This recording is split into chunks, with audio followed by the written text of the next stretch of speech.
The Cars Tour Pro Late Model Division kicked off their year at the Southern National Motorsports Park, and they put on a show. Kyle Campbell took home the win. Jimmy Renfrew finished in second, and I believe Kaden Honeycutt finished in third. Before we get into this, I'd like to ask you, please hit that subscribe button, hit that bell for notifications so you don't miss any of our future videos here at John Trent Racing. The racing was absolutely fantastic. It was great to see some short track late model action happening down there in North Carolina. It's good to see it back on the track, and they put on a show. I mean, we can start from the very beginning of the race right here. You can see Tyler Tanner was your pole sitter. He slips up the track a little bit. Kaden Honeycutt tries to take advantage of it, and they make contact with each other and kind of beat and bang. So Honeycutt is in that number 51 car, and Tyler Tanner is in the black and white number 65 car in first. Let's take a look.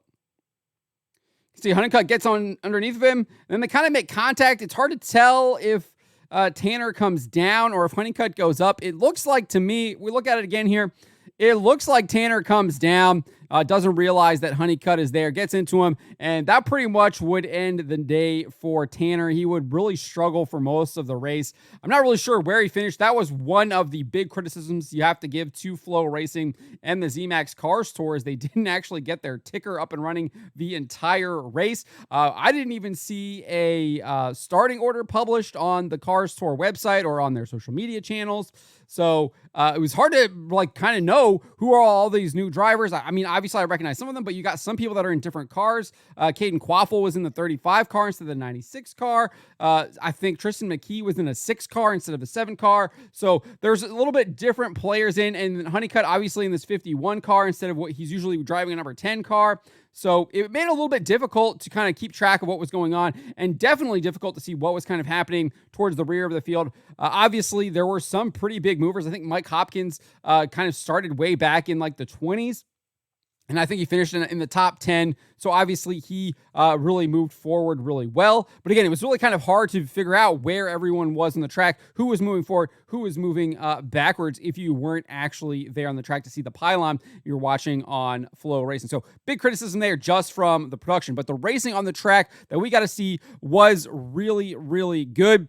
Kris Wright led much of the race. I think he led probably about 2/3 of the race, but that's when Kyle Campbell really started to turn it on. He was kind of running in second for most of the race as well. He had moved past Kaden Honeycutt, and then for about like 10 to 15 laps, he really tracked down Kris Wright, was really putting the heat on him, kind of following him around the track, really breathing down his neck, and was eventually able to make the move here on the back stretch and slip underneath him. You can see Kris Wright in that number 20 car, and Kyle Campbell is in the black and green number 03 right behind him. Let's take a look at what happened here.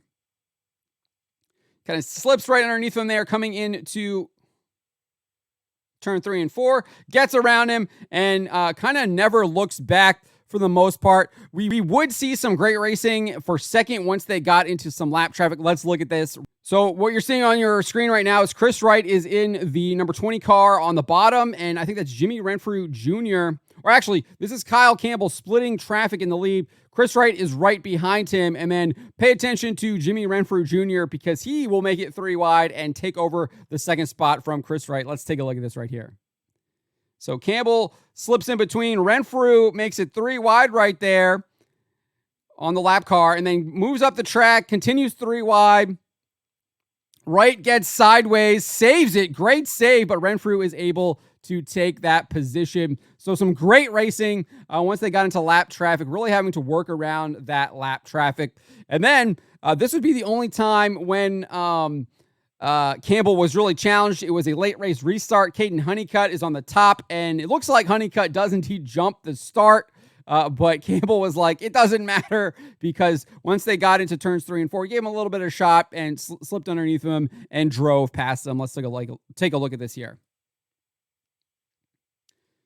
So you can see Honeycutt really jumps the start there, but Campbell gets wound up, follows him really close in 1 and 2, gets a good run off of 2, slips kind of, looks underneath him in there, going into 3, gives him a shot right there, pushes him up the track, and then dives right underneath him, coming out of turn 4 and onto the front stretch, and he would actually lead that lap, and he wouldn't look back after that. Great racing by Kyle Campbell right there. He would actually talk about that restart in the post-race interview. Let's listen to what he had to say. Take us through that moment there right after the restart with 20 to go. What was your thought process behind getting back around Kaden Honeycutt after he got such a good restart back to the line? Well, you know, I kind of thought that the restart would be called back. I mean, I'm not too worried about it, obviously, right now, but I felt like he went for the line on my outside anyway. But, I mean, he raced me clean. I did what I had to do. I got under him in turn 3. Never going to destroy another guy's car. I know I can barely afford to fix this one if I wreck it, so I'm never going to hurt another man's opportunity to win a race. I mean, I just had to do what I had to do. Family has been a huge... And he did what he had to do, and he won the race. What an absolute fantastic race. There was beating and banging, especially once we got into that final third of the race, and it was go time. You really saw some of the stronger competitors, people like Mike Hopkins, trying to muscle their way forward, but they weren't wrecking each other. So it was absolutely fantastic racing, using those fenders. That's what they're there for. That's what we expect in these late models, putting the bumper to their competitors, maybe moving them up a little bit out of the groove so they can slip under them. And it was great racing. And I look forward to the Car Store Pro Late Model Series for the rest of the year. And this, to me, is just a tease, a taste of what we're going to get next week when the late model stock guys roll into Southern National for their first race of the season.